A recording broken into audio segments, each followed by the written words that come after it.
शांति, इबादत और रूहानियत। रमजान के मुकद्दस महीने का नाम लेते ही जहन में यही ख्याल आते हैं। लेकिन क्या आप जानते हैं कि पिछले एक दशक में कुछ कट्टरपंथी ताकतों और मजहबी मुल्कों ने इस पाक महीने को खून की होली खेलने का मौका बना दिया है।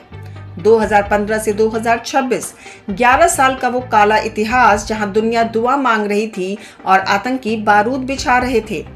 आज हम एक्सपोज करेंगे उस रमादान ऑफेंसिव को जिसने तेहरान से लेकर ऑरलैंडो तक मानवता को शर्मसार किया है। कमर कस लीजिए क्योंकि ये सच कड़वा भी है और डरावना भी। शुरुआत करते हैं साल 2026 के ताज़ा जख्मों से। 2 मार्च 2026 कुवैत की सुबह अजान से नहीं बल्कि धमाकों से हुई। ईरान ने रमजान के नाम पर कुवैत में अमेरिकी दूतावास को निशाना बनाया। आसमान काला था और जमीन पर बेगुनाहों का खून था। यही नहीं, ठीक एक दिन पहले 1 मार्च को तेहरान ने इजराइल के रिहायशी इलाकों पर बैलिस्टिक मिसाइलों की बारिश कर दी। एक बम शेल्टर में 9 मासूम लोग जिंदा दफन हो गए। ये कैसी इबादत है जहां निशाना मिलिट्री बेस नहीं बल्कि घरों में इफ्तारी करते महिलाएं और बच्चे थे। तेहरान का ये मजहबी मुखौटा अब उतर चुका है। पीछे सिर्फ सत्ता की भूख और कट्टरपंथ है। अब बात उस मुल्क की जो खुद को इस्लाम का ठेकेदार कहता है, पाकिस्तान। 2025 का रमजान पाकिस्तान के इतिहास का सबसे खूनी साल रहा। टीटीपी और आईएसकेपी ने मिलकर 84 हमले किए और 2000 से ज्यादा लोगों को मौत के घाट उतार दिया। बलूचिस्तान में ट्रेन हाईजैक की गई, मदरसों में बम फोड़े गए। हद तो तब हो गई जब 2026 में रमजान के पहले हफ्ते में ही पाकिस्तान एयरफोर्स ने अफगानिस्तान के रिहायशी इलाकों पर बम गिराए। 17 अफगान नागरिक जिनमें औरतें और बच्चे थे मारे गए। इसे कहते हैं ओपन वॉर। अपनों के खून से इफ्तार करने वाला पाकिस्तान आज खुद अपने ही बुने हुए आतंक के जाल में फंसा है। आतंक का ये क्रेसेंट सिर्फ मिडिल ईस्ट तक सीमित नहीं है। 24 फरवरी 2026 को मॉस्को का रेलवे स्टेशन एक सुसाइड बॉम्बर ने दहला दिया।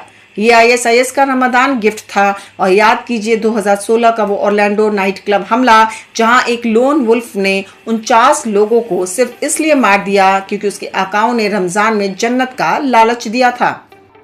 चाहे बुर्किना फासो में अलकायदा का नरसंहार हो या सोमालिया में अल शबाब का होटल अटैक, पैटर्न एक ही है। धर्म का नाम लो और कत्लेआम मचाओ। ये वो लोग हैं जिन्होंने इबादत गाहों को भी नहीं बख्शा। कुवैत की इमाम अल सादिक मस्जिद याद है, 2015 में नमाज पढ़ते 27 लोगों को चीथड़ों में उड़ा दिया गया था। इन बड़ी घटनाओं की लिस्ट चीख चीख कर कह रही है कि आतंक का कोई धर्म नहीं होता, लेकिन कुछ मजहबी रियासतें धर्म को ही हथियार बना लेती हैं। शांति के इस महीने में जब दुनिया एकजुट होने की बात करती है, तब ये कट्टरपंथी गुट अपनी रमजान ऑफेंसिव की प्लानिंग करते हैं। ईरान के बैलिस्टिक प्रोपेगेंडा से लेकर पाकिस्तान के डबल गेम तक शिकार हमेशा आम इंसान होता है। विस्थापन, भूख और लाशें, यही है इन आतंकियों का असली हासिल। क्या ये वही इस्लाम है जिसे ये बचाने का दावा करते हैं, या ये सिर्फ सत्ता और नफरत का एक खतरनाक कॉकटेल है? 2015 से 2026 तक का ये सफर हमें आगाह करता है, शांति तब तक नहीं आएगी जब तक हम इन मजहबी कट्टरपंथियों की जड़ों पर प्रहार नहीं करेंगे। धर्म इबादत के लिए है, इबोला की तरह नफरत फैलाने के लिए नहीं। रमजान की पवित्रता को इन दरिंदों के साए से बचाना ही आज की सबसे बड़ी जरूरत है। आपको क्या लगता है, क्या धर्म के नाम पर यह हिंसा कभी रुकेगी? अपनी राय कमेंट बॉक्स में जरूर बताएं।